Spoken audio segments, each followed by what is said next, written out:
Hello, everybody, and thanks for joining us. We're here today for another event in our series From Manuscript to Marketplace. The series is produced by the Authors Guild Foundation, which is the charitable and educational arm of the Authors Guild. From Manuscript to Marketplace is funded in part by the New York State Council on the Arts, so thank you to them and all our supporters. The series focuses on how a book was published and marketed. So we're going to hear from the author and members of her publishing team about what it was like to publish this book, especially given how the pandemic has affected book events and marketing so much this year. So it's my pleasure to introduce Aimee Liu. She's the author of this novel, Glorious Boy, as well as the novels Flash House, Cloud Mountain, and Face, and the memoirs Gaining, The Truth About Life After Eating Disorders, and Solitaire. She teaches in Goddard College's low residency MFA. And we also have Megan Beatie, an independent book publicist. She has more than 2 decades of publishing experience, and she has expertise in literary and commercial fiction and nonfiction. Dr. Kate Gale is co-founder and managing editor of Red Hen Press, publisher of Glorious Boy, and editor of the Los Angeles Review. She is also the author of 7 books of poetry and 6 librettos. Fauzia Burke is the founder and president of FSB Associates, an online publicity and marketing firm specializing in creating awareness for books and authors. She's the author of Online Marketing for Busy Authors and chief marketing officer of PubSite, a platform for building author websites. So we have a lot of expertise on hand today, as well as a lovely book, Glorious Boy. It's a novel set in India's remote Andaman Islands before and during World War II. Library Journal calls it a riveting amalgam of history, family epic, anti-colonial, anti-war treatise, cultural crossroads, a fascinating, irresistible marvel. Wonderful. Aimee, thank you so much for joining us. Thanks to all of you. And let's hear from Aimee about the book and how this year has gone. Thank you so much, Johnny. I view these manuscript to marketplace events as kind of a way to use one book as a case study in publishing. So I'm going to kind of talk about my book as the case today a little bit. First, to tell you my background, I have been writing forever. I published my first book when I was 23, a million years ago. And so I've had an agent for that long. So we're not going to spend a lot of time on getting an agent today. We're going to spend more time on getting the book published and getting it promoted. But at the end, we can take some questions about agents and the front end if you like. But this book took me 17 years to write. I do a lot of other kinds of writing. I'm a ghostwriter as well. So this book started with a dream. It was inspired by a dream that I had way back in 2003. And that dream involved a young girl who was hiding a little white boy on an island in the middle of an evacuation. And when they come out of hiding, everybody is gone. The little boy's family is gone, and there's smoke rising in the distance. And it was one of those dreams that it woke me up, sent me to my desk in the middle of the night, and just wouldn't let go of me for 17 years. And it's set in the Andaman Islands, which is a place that I had heard about before the dream. Probably the most interesting corner of the earth I've ever heard of. These islands are in the Bay of Bengal off the coast of Burma. They were home to tribes that had been there for 60,000 years coming out of Africa. And then the British set up a penal colony there for Indian freedom fighters. And then it became the Western Front of the Pacific Theater in World War II when the Japanese occupied it. So all of that was the background for this family story about family separation, with these kids being separated from the little boy's family. I couldn't pull the book together until 2010 when I went to the Andaman Islands, and I really learned a lot more about the World War II history there. And that was when 2010, I really started writing the book in earnest. And after a few years, had a draft, took it to my agent.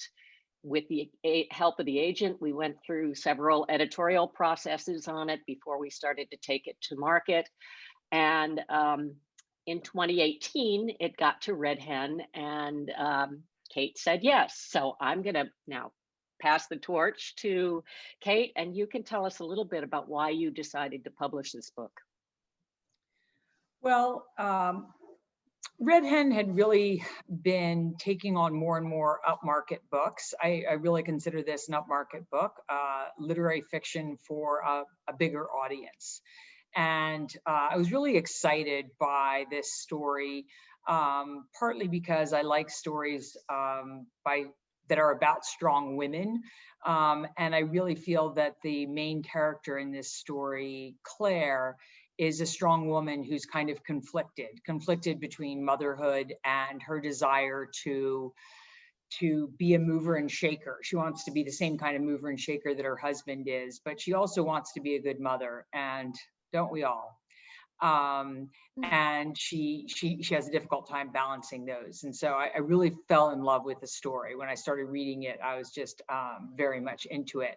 Also, of course, I had met you, Aimee, and thought that you would be an author who would really work hard, because really what makes a book thrive in the marketplace is a great partnership between the author, the publisher, and the publicist, if there is one. And it's great when there is one, because the publicist often has ways of making the book thrive in the marketplace that both the author and the publisher don't have. They can call on people that the publisher can't. So I knew that you were someone that worked hard, and so I was kind of excited about the idea of working with you. So, I mean, to me, what makes me want to take on a book is, first of all, I love the story. And secondly, I think that the author is going to be a hardworking and good partner for the press. And I certainly felt like we had that in spades. So I was really excited about this project. How important was it to you that I was prepared to hire a publicist and get social media help, aka Megan and Fauzia? Well, it was very important. Basically, of the books that came out in the spring, of our big prose books that came out in the spring, everybody had a publicist except one author, and that one author that didn't have a publicist already wrote for the New York Times and the Washington Post. So that's like being an author with special powers. I mean, in other words, she didn't need someone to pitch long read pitches for her, because she was already a journalist out there doing that.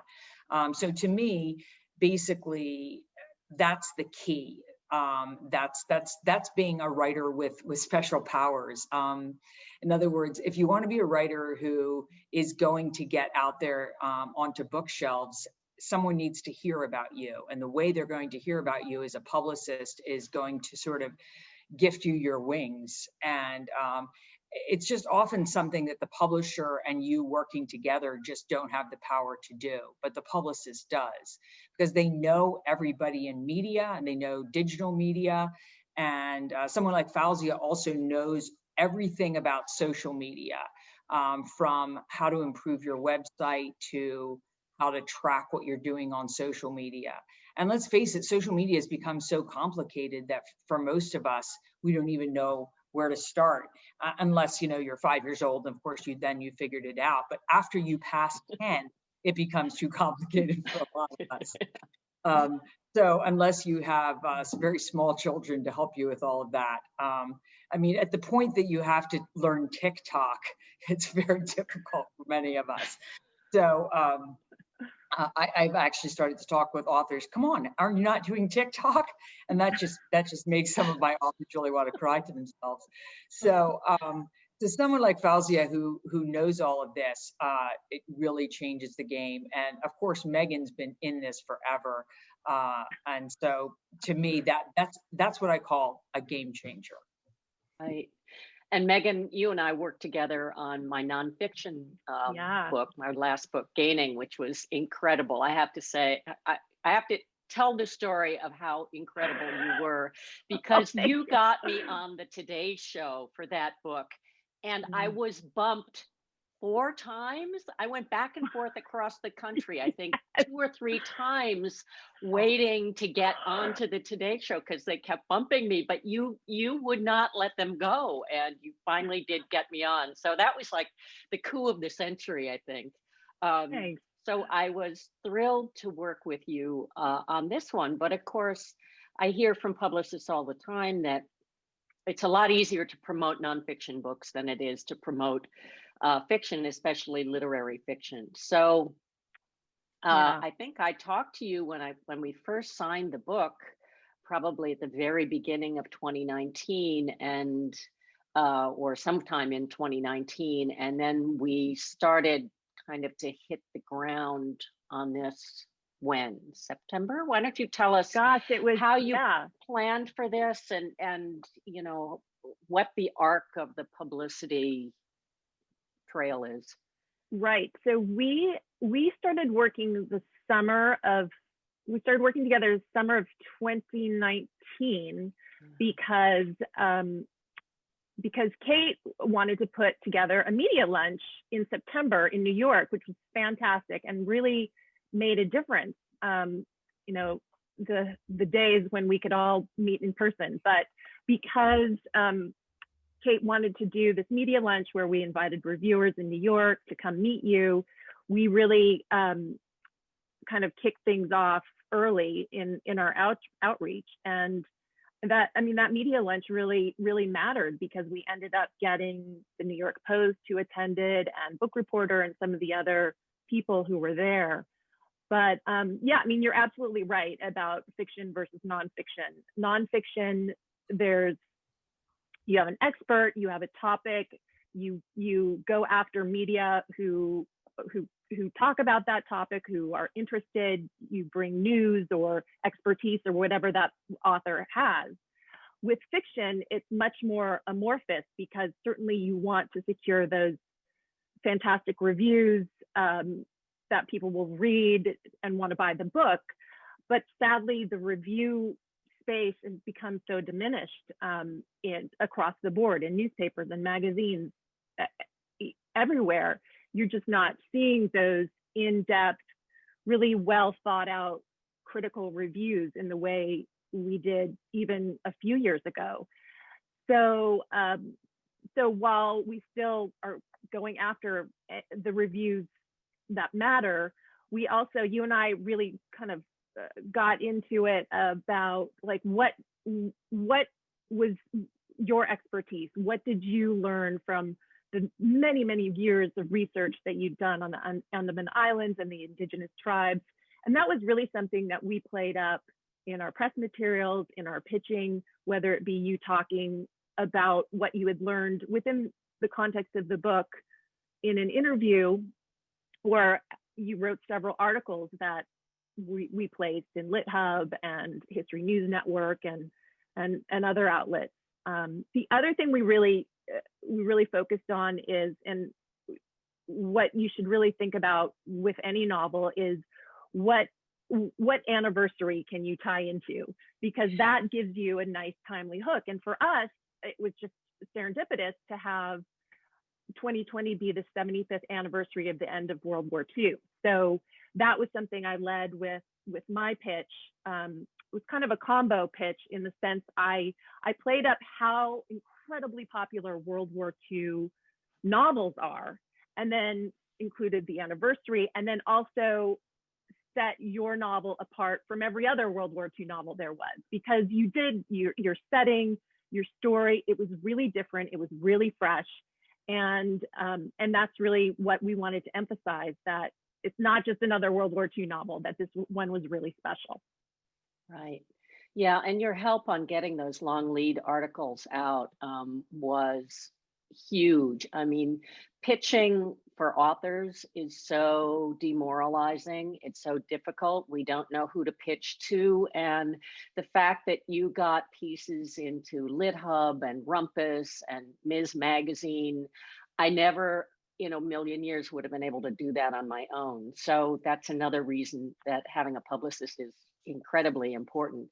Now, we did have to pivot. We had a big book tour planned, and it was going to be all over the country, and I was going to catch up with all my old friends at book tours and book events and all that, and connect with booksellers. And I think that's losing that is the biggest tragedy of COVID for book publicity. But how would you rate the Zoom book events that have replaced those? And I mean, like here we have, I don't know, 150 people online watching us. We can't see all you people, so it doesn't feel like we're in the room with you, but I know you're there, and you wouldn't be there if we were doing this in person. So how does that translate, Megan, in terms of the relative value of the Zoom events? Yeah, it's a great question. And I think we're all still trying to figure out the value.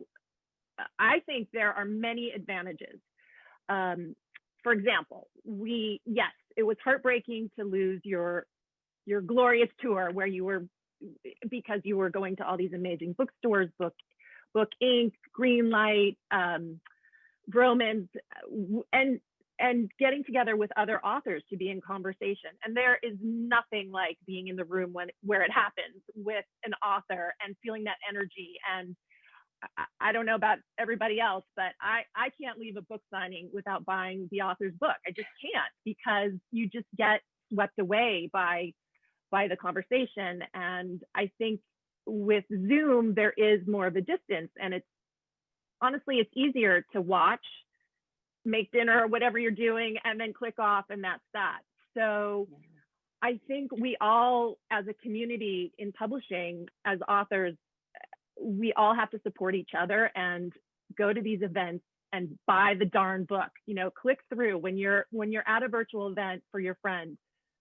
Click through, buy the book from that bookstore, because we've got to all support each other. So I think, one of the advantages for you, let's take your launch event at Diesel, for example.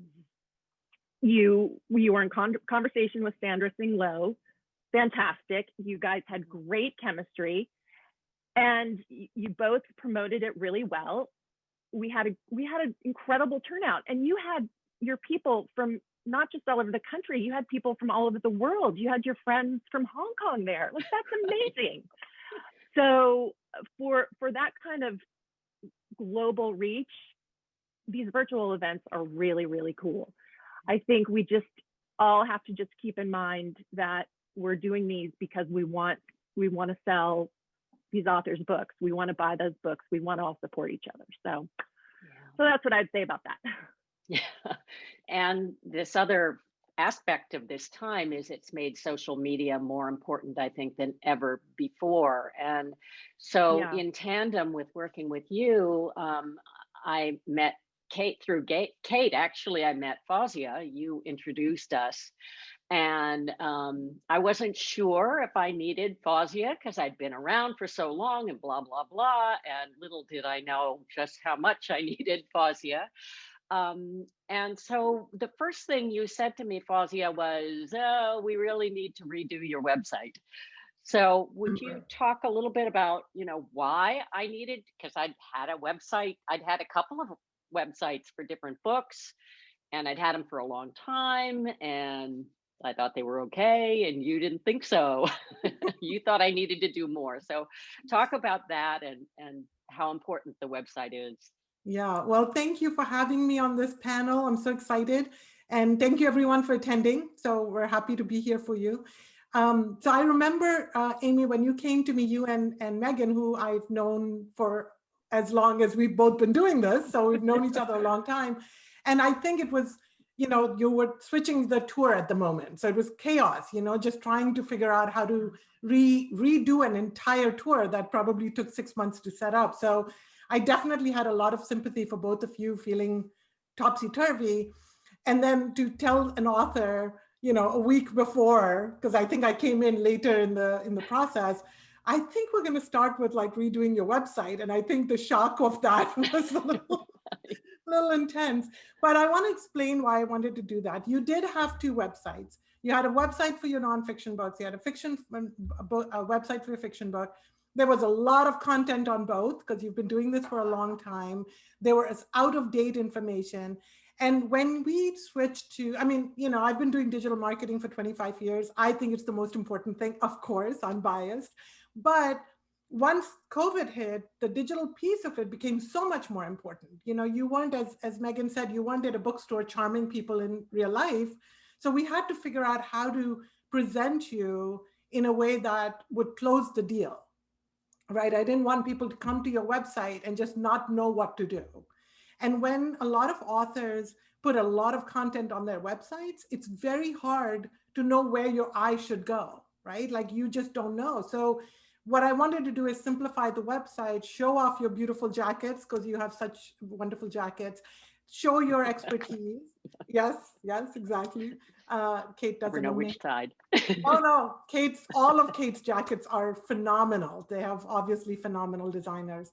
So I wanted to showcase the book jackets that also lend credibility to you. You know, here's established author. And so I think it was just a matter of like cleaning up the site. You had a lot of old newsletters on your website that were dated and really didn't contribute.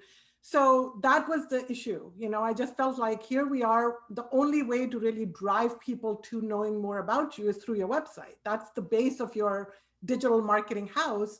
And here's Megan driving attention to the book. The first thing people are going to do is search for it online, right? So that's kind of why I wanted to make sure that we set that up. And I think I love your website. You had this amazing photograph that is the center of the website, which I think just attracts people. And it kind of gives you a connection to someone that you would have had in real life. And now to try to do it in a digital way, I think that really did it. So I felt like that really worked. And then we were able to thankfully do a website in a week for you, which was kind of a miracle. But we did it because you needed it right away. So we did the website very quickly. And I think those are the things that really mattered. It was too cluttered. We combined the books. You didn't need two different websites and dividing your traffic in half. We combined it all, had your really beautiful photo as the centerpiece, had all your books lined up, and had bookseller links very clearly lined up. So those were the things that were missing, and we were able to redo it for that. Yeah, that surprised me when we were working together because I had been, you know, I had the feeling that I wear two hats with the nonfiction and my fiction. And I felt like the readers were so different that it made sense to me to have them separate. But you basically pushed back on that and said the opposite. So you want to just speak a little bit more about what your theory is there? Yes. So I think a lot of authors feel the way you do, and sometimes they'll have two different series, even though they write fiction, but it's two different series. And everybody thinks, you know, it's easier to kind of divide it up, but it's challenging to maintain websites in any case. And to do it for two of them, it's just harder to do it. So one of them is always going to be a little bit out of date, doesn't really help you, always divides traffic. And the thing is, you know, everything should be under the author's name. My feeling is all your identity, no matter what work you're doing, should be under your name because that doesn't change. So from now on, you might write nonfiction only, but that doesn't mean your fiction has gone away, right? And that nobody should be looking at that. And also, people who are interested in nonfiction and like your books, you want to give them the chance to look at your other work. There's no point in dividing it up in a way that they don't know what else you do. So I have authors who, you know, have their courses and their, you know, plays and, you know, fiction, nonfiction, like everything in one hat. You just need to make sure it's well organized. You know, that's the most important thing because websites can get very overwhelming. So you want to make sure that they're well organized. But I am a big advocate of everything under your name. Great. And we were late coming to you because I didn't think I needed you. So in a perfect world, how long in advance? So with Megan, it's about 6 months lead time, usually when you start working with an author, Megan. But Yeah. Fauzia, for the social media, social marketing part of this, ideally, when should I have started working with you? So the thing, and I love this, Kate is sending authors to me now that are like publishing in 2022. I'm like, okay. It's like, get them started. So the thing is, the work that I do with you, that was just a consulting piece, right? We were just sort of walking you through the pieces. You're going to do the work, but I can walk you through the steps. So you're actually like taking the right steps and not wasting time and money. That's the reason I do that. So the elements of your digital platform that you need to build before, sometimes even before a publisher takes on your book, they want to see your platform. Obviously, we all know that. But certainly you need it to sell your book. And the elements of your platform is your website, your newsletter, your blog, and your social media.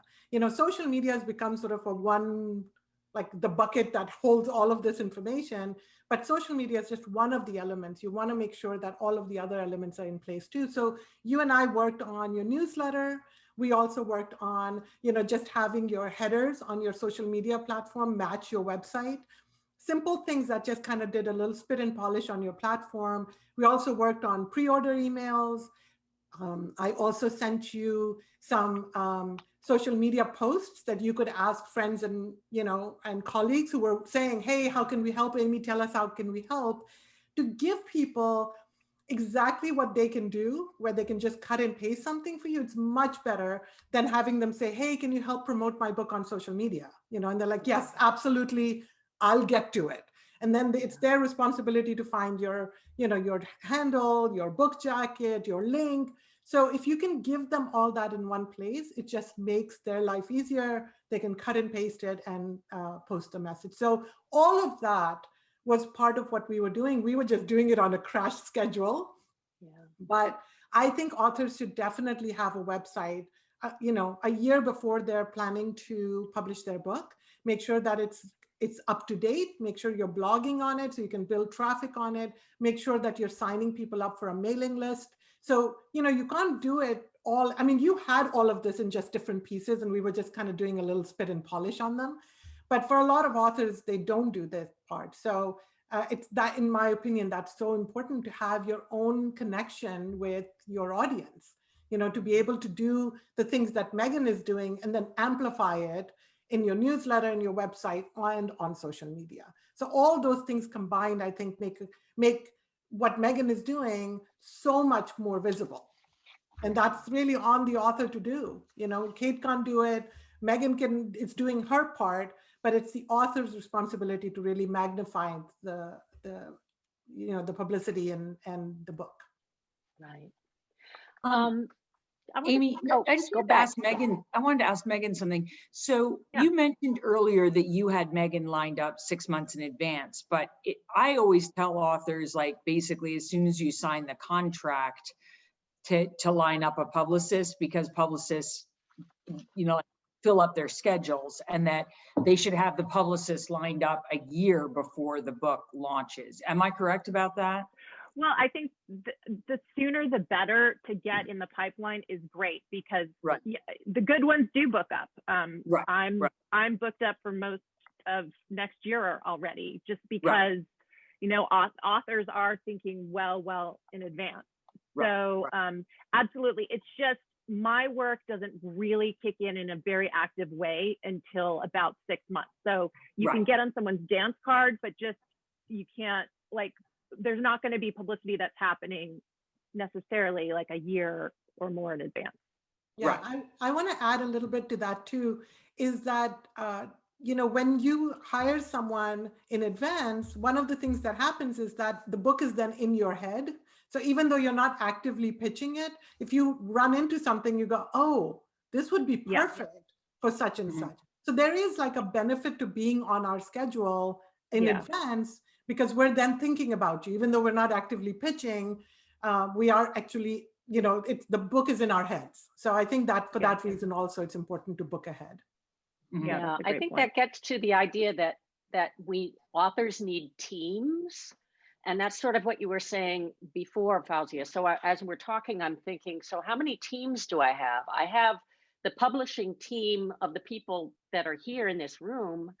I have my team of family and friends that Fauzia, that you got me to gather and to enlist, and neighbors. I got my neighbors involved. I got everybody that I could reach, and went back to my alumni crews and all the book groups and, social groups I belong to. Everybody became part of those teams. And then there was another team, which was my fellow author teams.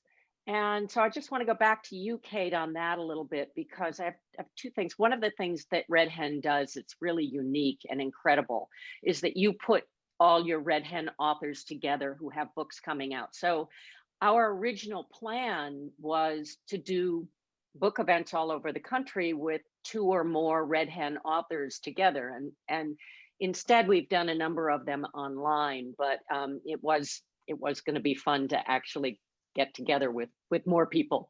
But that's unique for Red Hen, and it's really fantastic. But the other author crew that is important, I think, is the blurbs.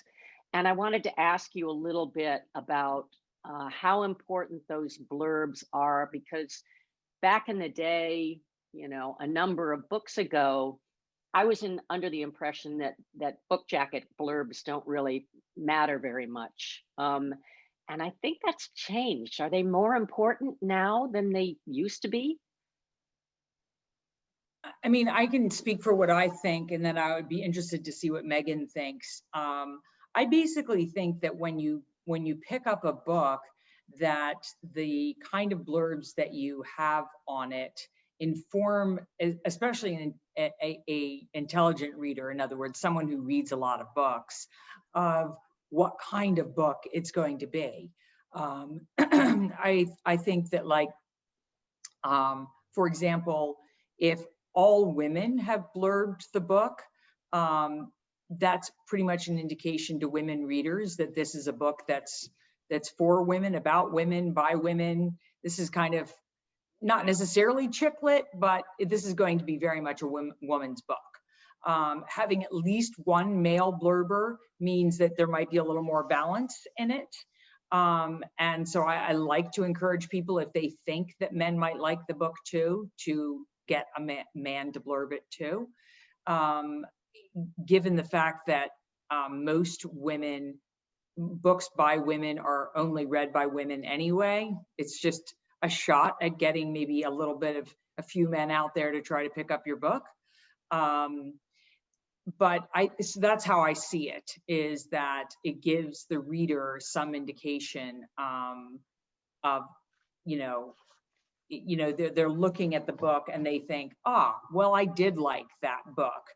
And so I think that it gives a little bit of a roadmap for the reader.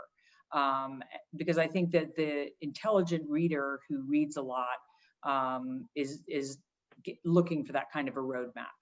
Even sometimes if you haven't read the book. So like at this point, if you are looking at a book and you say, Isabel Wilkerson blurbed this, you're going to immediately have a sense of whether or not you liked Isabel Wilkerson's other 2 obviously well-known books. What would you say, Megan? Yeah, I absolutely agree, and I like how you phrased it as a roadmap. I think it does, like, if a reader picks up a book and sees a blurb, if they see, if they love book club fiction and they see like a Jodi Picoult blurb or a Kristen Hanna, that immediately kind of, if I love Kristen Hanna's last book, I'm going to love this. And there is kind of that quick connection. I also think you can get creative with your blurbs. If you've written a novel that's about a certain topic, you could even go to a well-known expert in the nonfiction space. If it's a novel about Alzheimer's, go to someone who's written a memoir about that. And I will say for authors, traditionally it's been the editors or the agents' task to make those connections and go after the blurbs. But I've also heard many success stories of authors writing to other authors via their websites, and with the right, really earnest note, a lot of times authors will help out if they can, because they want to help up and coming writers. So yeah. Sometimes. Can I just add something about the blurbs here? Is one of the ways that when we're doing online publicity for a book, one of the benefits of having blurbs is that we can do searches on people who covered the people who gave the blurbs their books, and we can reach out to those and say, if you like their book, you'll also like this book because they blurbed it. So it just gives you another angle to reach out to people who have also covered the other books that are hopefully complementary. So that's another way that we've used blurbs to, really kind of hone in on the people who already like that author. Okay, I want to follow up on that because I have a real question. So this is the interesting thing is that I did an event with Pico Iyer the October before the book was published, and we sent him a copy of the book, and he had a policy that he doesn't blurb.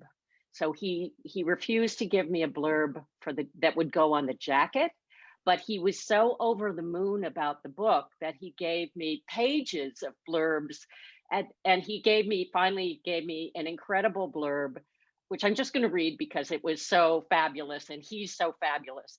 He wrote, "The most memorable and original novel I've read in ages. Aimee Liu takes us into a set of islands, an entire world most of us have barely heard of, and evokes every side in a multicultural conversation with sympathy and rare understanding. Full of heart, yet rich with research, it opens a door to revealing a piece of history that few of us knew existed." It was just a phenomenal blurb, and we couldn't put it on the book, but we used it in as much of the marketing as we could. Now, tell me again what I should do with this, Fauzia, because I don't think I've done that. Okay, so I would do a search on where his books were covered online. So if people have covered Pico's book on a website that you've never heard of, but they like him and they like his work, then I would reach out to them and say, I know you covered this book. He loved my book. I wonder if you'd consider reading mine for a review. So it's a little bit more, one-on-one, because you have to go through the site, see if it's worthwhile, see what they've done. It's a little bit more legwork. But if people already are fans of his work, they're going to be so much more inclined to use yours, to give you a chance because he loves it. Fantastic. Does that make sense? Yeah. I guess it's something we should have done, Megan, that we didn't think of. Well, I think we put that blurb to good use. Yeah. It was very important to the media. We certainly, that was something we led with front and center as soon as we got it. Yeah. Right. So Fauzia, back to you on the social media. One of the questions that came in early was, which platform is the most valuable for driving book sales? Yeah, that is so hard to answer because it's different for different people. Also, social media is not a sales channel. So I think that's something that people really need to understand. A lot of authors, I've had authors who say, I've been tweeting all week, but I don't see my change in my Amazon ranking. So it's not that specific. It's not that immediate. The important thing is to actually build trust with your readers. Social media is a place where you create likability. And I'm saying create because we do all create a persona on social media. None of us are, our true self, and that's fine. But that's what their purpose is. It's not something where you show up and say, okay, I am here. Here's my book. Go out and buy it. That doesn't even happen to people who have, I've worked with people who have 200,000 people following them on Twitter. Does not mean they post a thing about their book and the book starts selling. You really it's more about engagement and about building a community. And hopefully that community will help you promote the book and help buy the book and generate interest. But it's more about developing your own community within that. And so which platform sells books is obviously impossible to answer. What I would say for authors is that don't pick platforms because your neighbor's cousin said it's important, or it was really great for another author, or whatever. What you need to do is make sure that you love the platform. You love using the platform. Because if you like using it, you'll show up and people will see that. I had one author write to me recently, can you, I sent a friend request on Facebook and said, can we be friends? My publisher said, I need to be on Facebook to sell books. And I was like, and what's in it for me? Why? So I think it's really important to make sure that you're showing up with generosity and interest in other people, and not with the idea that this is a bullhorn. You're going to show up on social media, announce your book, and it's going to start selling. So the important thing is the two things. One is make sure that your platform has the same demographics as your book. So as Kate said, if you're a woman, you've written, fiction that is going to be read by a lot of women, make sure that you're on the right platform for the demographic. So Twitter is mostly has a much higher male platform concentration than Facebook. Facebook has more women on the platform. Instagram has more women on the platform. LinkedIn has more men on the platform. So those are kind of important criteria. Also, make sure that you're looking, and again, there's no hard and fast rule. You can obviously, I love Twitter, but just kind of overall to kind of keep in mind, if you're planning to do social media, imagine, that you're matching it up with not only your interest and what you enjoy, but where your people are. And same thing with TikTok, it's gonna blow up. I can just feel it coming on. But right now it has a much younger demographic, but that's changing. So you just have to kind of keep an eye on it and see where it goes. But Instagram had a much younger demographic. It's changing. So the cool kids keep moving as the rest of us join in. So we got on Facebook, they ditched it. We got on Instagram, they're ditching it. That sort of thing. So you just want to make sure that you love the platform, you enjoy being on it, and that the demographics matches your books. How would people find that information? Because I've never heard this. Honestly, it's a very simple Google search on demographics in 2020 for social media, and there are companies that do release it every year. So they do the whole year and they release all this information. So in January, I do a lot of reading on trends, and because a lot of people will release information on what happened in 2020 on social media, whether it's newsletters or social media or websites or anything like that, and then the trends that they're seeing. So those are, if you're interested in digital marketing or a nerd like I am, those are the kinds of things that I would recommend that you look at. That's great. And because I want to now shift to long tail, keeping the book alive afterwards. And in keeping with what you just said, I think it's so important to do your homework, because I have learned a lot of lessons the hard way. And one of the first things that I started to do, especially as all of the book tour stuff waned on the book, was I started doing Facebook ads. And I didn't do my homework first. The simple thing would have been to Google, tips for Facebook ads for authors. And I didn't do that. I started playing around with Facebook ads on my own.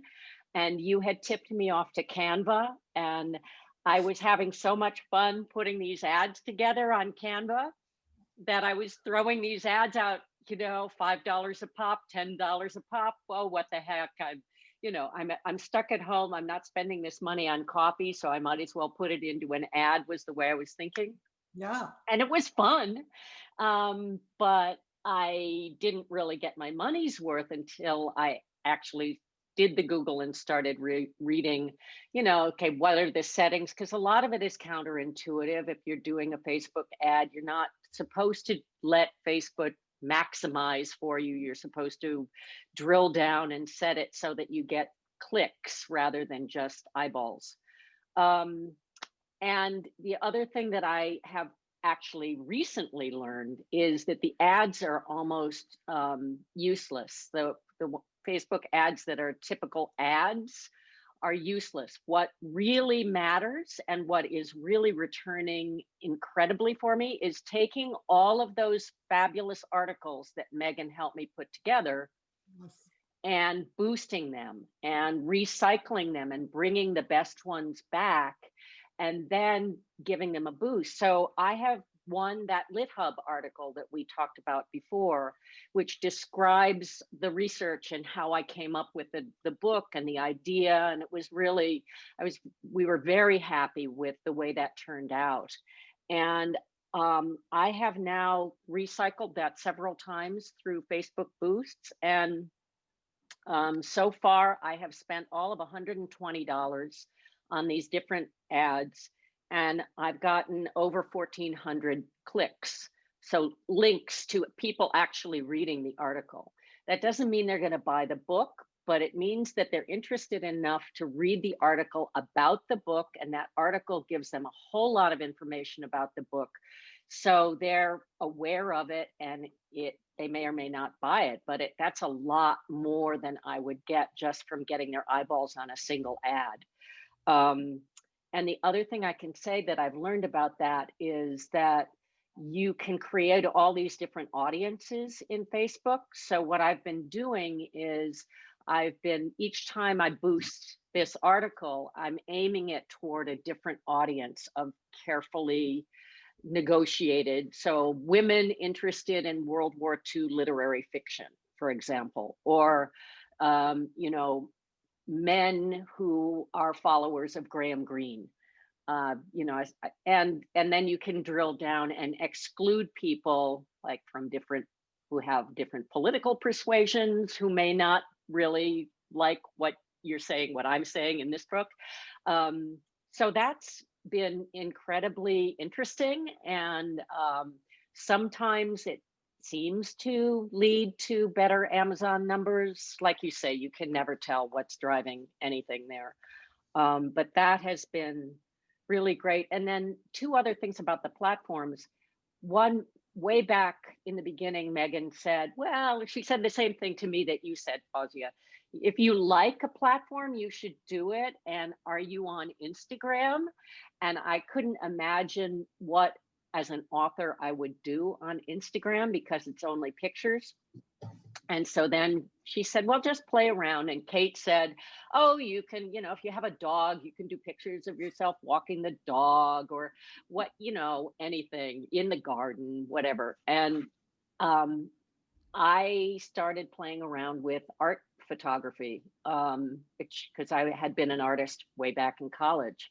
And it's become, honestly, it's become my primary therapy during COVID, is making these photo paintings, I call them, because it's a lot of fun for me. And there's a whole group. So I now have a whole new team on Facebook of especially other authors, other writers who are doing photo art on Facebook. And it's an incredibly supportive community. And so when I have something to announce about the book, I put that on Instagram, and I've got this, big, entirely separate group of people that follow me on Instagram.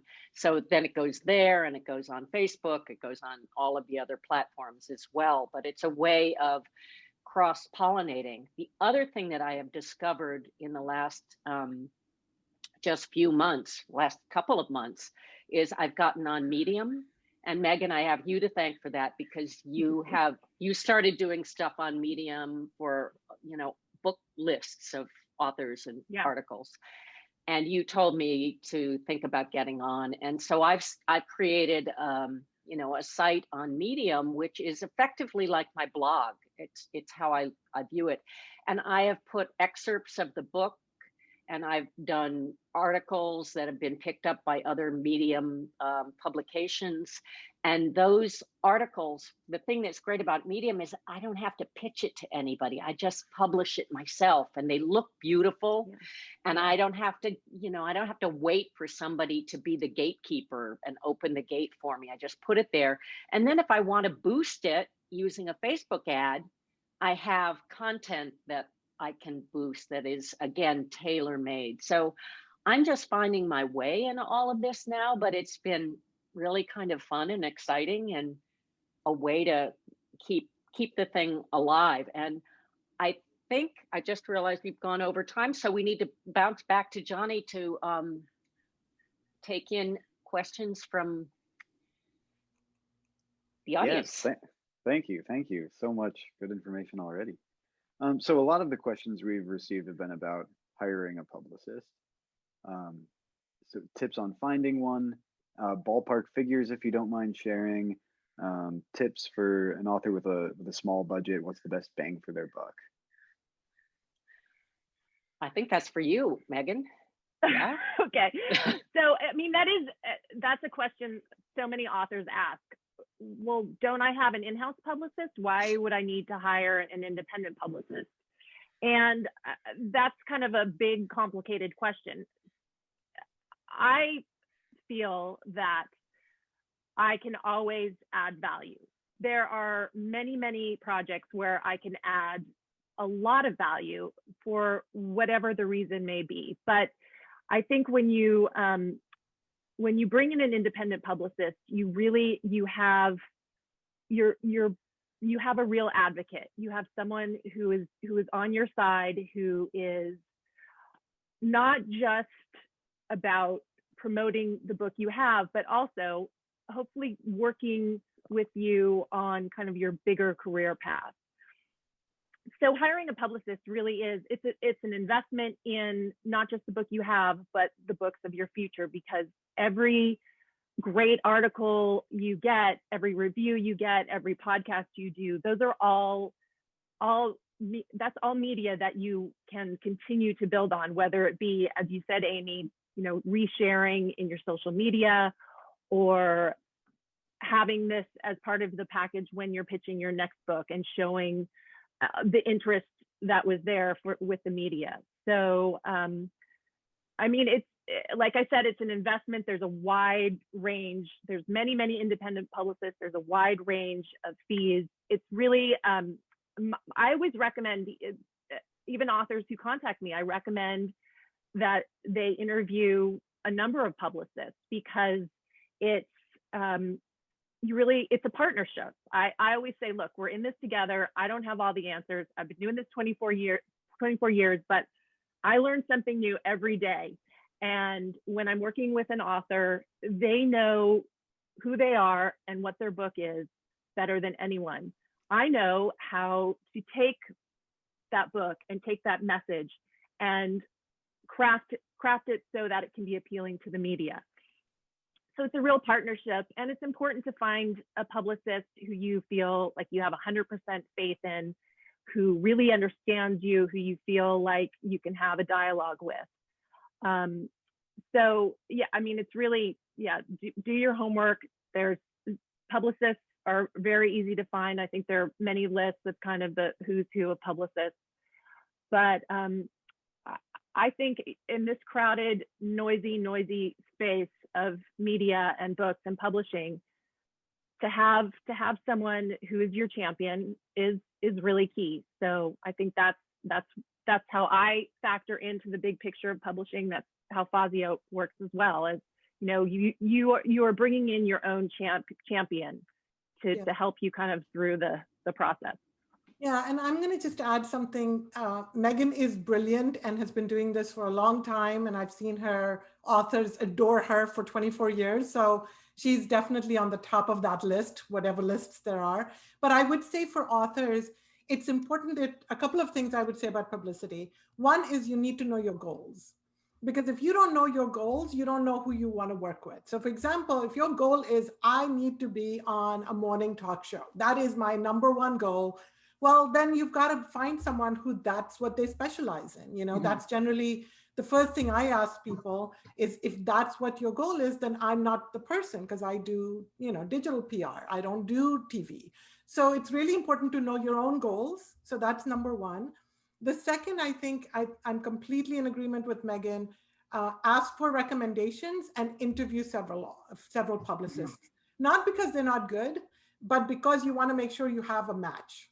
This is a trust-based business, and you want to make sure that you have someone that you trust and that they are honest with you. A lot of PR people, I won't name names, but a lot of PR people can be very much like, oh, this is the best book ever, and I don't even need to read it to give you a proposal. I don't even need to look at it before giving you a proposal. Like, that would give me a little bit of pause.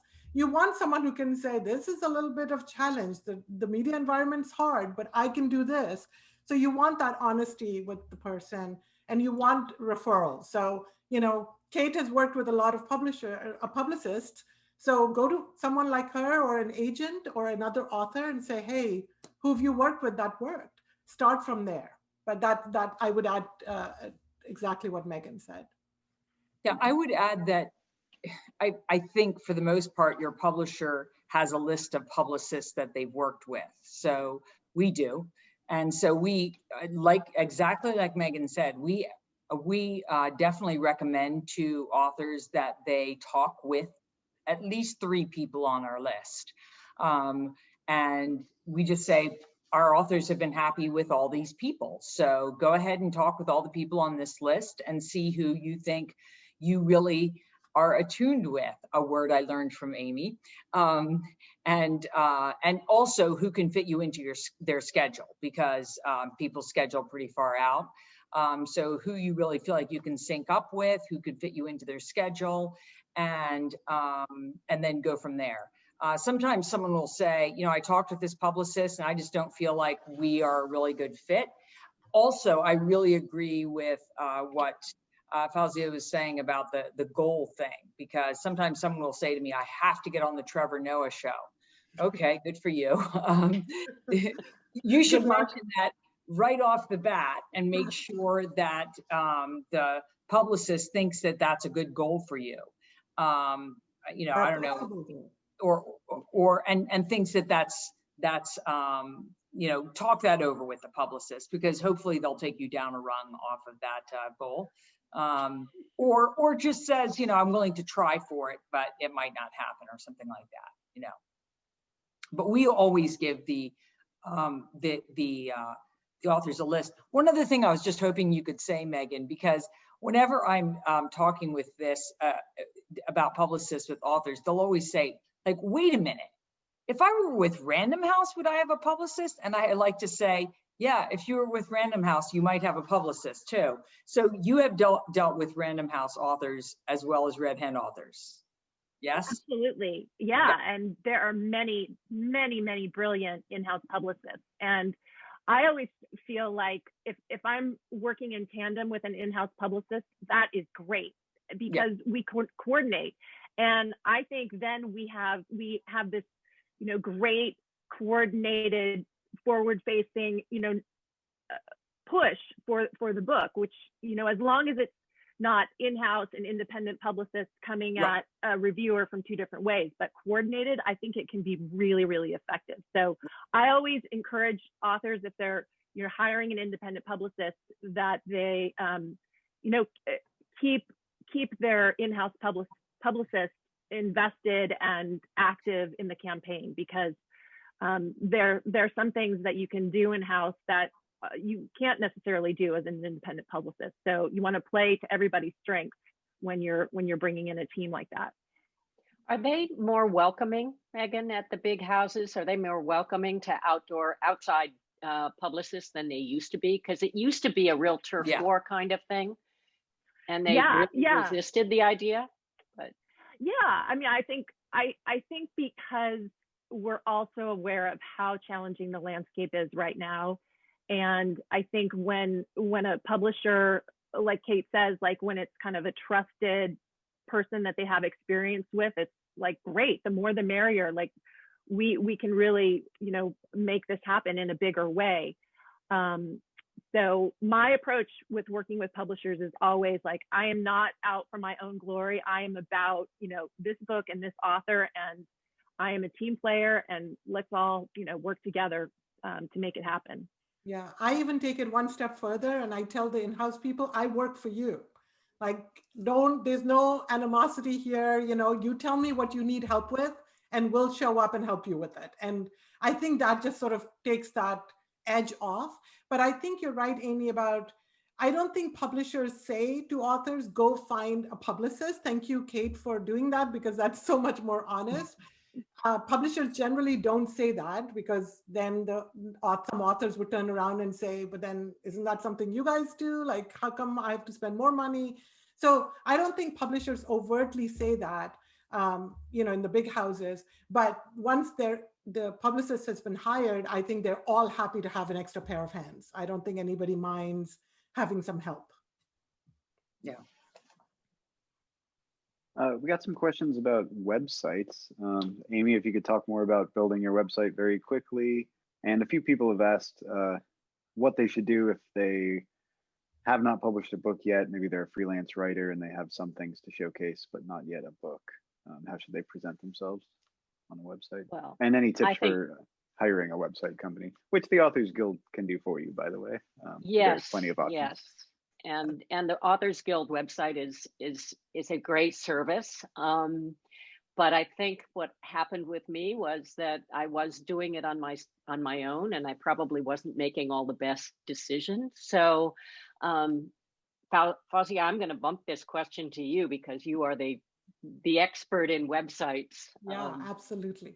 So I think the Authors Guild website is a phenomenal benefit to anyone who's in the membership, so certainly it's a great platform. It's easy to use, there's nothing wrong with it. So if that's what you want to use, that's fine. Just keep it organized. But these days there are so many platforms, for a long time it was WordPress and nothing else. And WordPress can be intimidating for authors. And now there's all these other platforms that are build your own. So Wix, Weebly, Squarespace, those kinds of things. But they're not made for authors. So we launched a platform called PubSite. It's really made just for books and authors. So every feature, every decision is for books and authors. And we've been, building websites since '97. And so we put all of that know-how into the platform. So the authors don't have to make a decision about how do I make this happen? How do I do this? It's all built in, which is why we were able to do Aimee's site in a week, because the designs are customizable, but at least in place for books. And all of the features are already in place, so we didn't have to do any programming. So that was a rush job that we needed to get done, but it can be done. I mean, I've had authors who've built their websites on PubSite in an hour.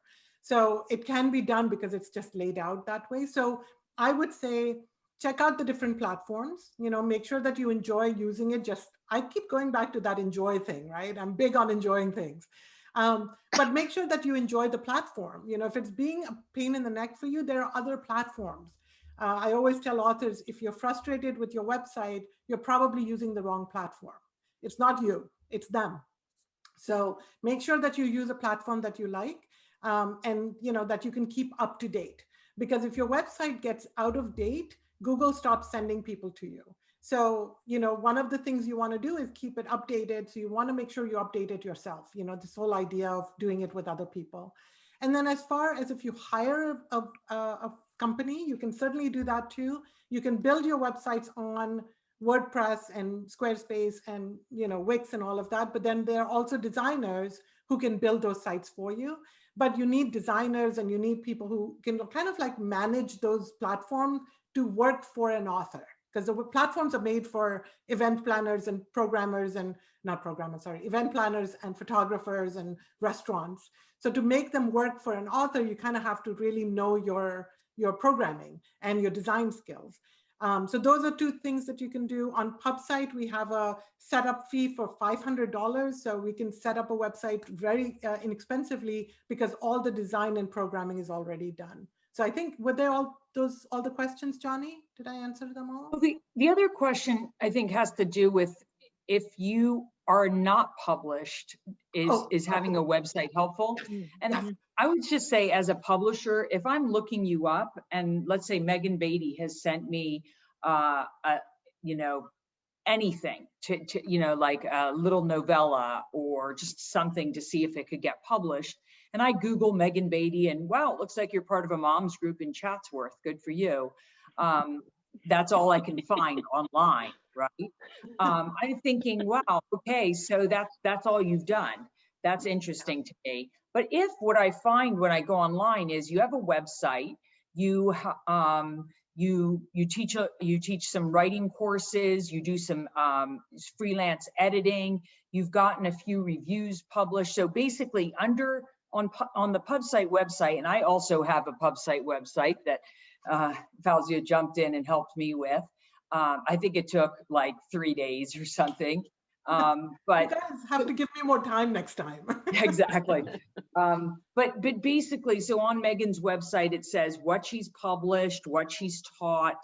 It has like these different categories. So basically what that means to me is she's an active writer. She lives in the writing world. That's part of her main part of her life. It has her bio, it has her photo, what she's doing. Her life is writing. That's what that website says to me. Yeah. So I'm looking at her book that she wants me to consider publishing, and I'm looking at her website, and I see she's a real writer. Okay, I'm going to take that seriously, because every time I'm considering publishing a book, our whole team sits down, and the first person that gets to speak up is our marketing person and our media person, and they say, I'm sorry, this person doesn't really exist on the internet. They don't have a website. They don't have social media. I don't see zip about them on the web, on the internet. And really the easiest first thing they could have done is just put up a website and start putting little publications that they have every time they review a book, every time they teach an editing class, just a website. As Fauzia is saying, it's not expensive. It's So not I would say, expensive and it's not hard. right. Getting a website up should be one of the first things that you do once you decide, I'm an active writer, I live in the writing world. And going back to something Aimee was saying earlier, when she was talking about social media, what she's talking about is building an authentic self in the social media world. So I don't do Twitter. After the 2016 election, I developed an aversion to Twitter. Can't remember why, but I can't even stand thinking about it. But I can do Instagram. I can authentically live a life on Instagram. I also don't really like the founder of Facebook, so I'm sort of not real keen on that anymore. But I can do Instagram, right? I can have an authentic relationship with Instagram and go on Facebook once in a while. So the social media that you should be engaged in is the one you can live authentically in the world with. And really, that's what works with book promotion, period. If you forget everything else we say today, building authentic relationships are the ones that work. Like when you pick a publicist, it should be the one that you feel you can have an authentic relationship with. If you have to fake liking the person, that's probably not going to work. Because at some point the person's going to piss you off, and then they're going to figure out that you don't like them. That's great. Yes, I'm just going to add, that's so good. I would say also that if you're not willing to make an investment in yourself, others will have a hard time making that investment also. So the website, you're setting up your own digital house is the first step towards, I'm serious about this. It's not a fluke. I'm committed, I'm investing, I'm paying attention. Then other people can pay attention to you too. And I'm sure this is true for Megan too. Often when people ask me to do work on their book, I check their platform to see, if the media will respond to that, because the media is looking for it too. It's not just the publishers. If I'm pitching a podcaster, I've had podcast producers get back to me and say, I need guests who have a bigger platform than me. So if you have a 200-person platform on Twitter, then the podcasts that I can try to aim for are not going to be the people who have 100,000 people, right? That's like, sometimes you might have written a brilliant book and that might work, but in general, the media is trying to get as much traffic as possible too. So they want you to drive traffic to them, and you've got to have the platform that they're looking for. So everybody's looking for that. And I think when you start building and investing in yourself, that gives everybody an idea that you're serious about this. Would that same idea of picking a platform apply to Medium and other outlets, as far as picking one that works for you? So people are asking about Medium and other places to. Yeah, I think Medium is great because, it's free. And as Aimee said, you don't have to get permission. If that's something you want to publish, you can certainly publish it. It looks great. Medium was started by the same people who started Twitter. So it's the same idea. It's just there's unlimited text. So there's still people who can use hashtags, and there are people who can follow you and all of those kinds of things, the benefits of Twitter, but no limit to the length. So you can have them as long as you want. I think it's fantastic. The only thing I usually tell authors is to post the blog on your website first and then on Medium. Because if you post it on your own website, you get the benefit of search engine optimization, which sounds like a scary word, but basically means Google likes you more. So you want to get the benefit of the traffic from Google searches on your site, and then you want the benefit of the Medium community on Medium. So that's the only thing. But I think Medium is a great platform. Great. Well, we'll wrap up in a few minutes, but if any of you have any final thoughts on, let's say, pandemic-related issues, is the pandemic still affecting acquisitions and publishing in any way? Maybe how long do you foresee marketing being affected by it? Kate? Well, book sales were definitely had it turned down in the spring. I think people were sort of in shock, and by fall started to come up. The book sales that were higher than usual were for the K through 12 market. I'm guessing that parents were just trying to buy more books for those kids that were stuck at home, that are essentially, according to most major newspapers, sort of missing a year of school at this point. Maybe your kids, Megan, are hitting the book, but I think a lot of kids are not. But this fall, book sales have done better because more people are buying books, I think, at this point. I think what creates a long tail for any book is a lot of book clubs, particularly for women's books. And I think that a lot of that can be done over Zoom. So as we have continued to do outreach at Red Hen, what we've found is that there are a lot of book clubs meeting over Zoom. I guess they're sort of virtually meeting, drinking wine, and talking about books. And so we are, in fact, sending Aimee's book and a few other books around to a bunch of book clubs before the end of the year, in the hope that we can really set up some more Zoom events that will involve our books, because I think that's what creates a long tail. We have a book that came out in 2014 called Meaning of Names, and it was about the original pandemic, the first big pandemic that happened at the beginning of the 1900s. And that book 4 years later was still selling at about the same rate that it had sold when it first came out. And it was all book clubs. This woman just kept on going around to book clubs. So I encourage anybody who had a book that came out in 2020 to not give up the fight, to continue to visit book clubs. And if it's an academic book, just keep getting it out to universities. And remember that there will be an afterlife for books that came out in 2020, as long as you stay in the fight. I think that books will keep going. People are stuck at home, and they apparently are spending some of that time, when they're not drinking and smoking, they're spending some of that time reading books. And I think that's a good thing for all of us. Do you have any tips for getting in touch with book clubs? Anybody? I think first of all, be available. So on your website, have, on the homepage, do a discussion questions PDF that someone can download. Put, I'm available to Skype or FaceTime or Zoom with your book club. So be available.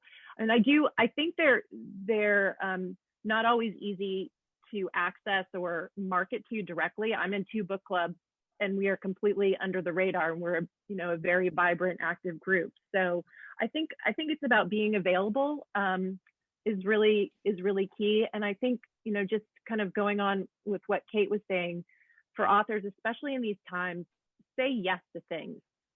Say yes if a podcast, so maybe they don't have hundreds of thousands of listeners yet, but say yes, because we're all stuck at home. You've got time on your hands. Why not do a 20-minute interview where you have a link that you can share in your own social media?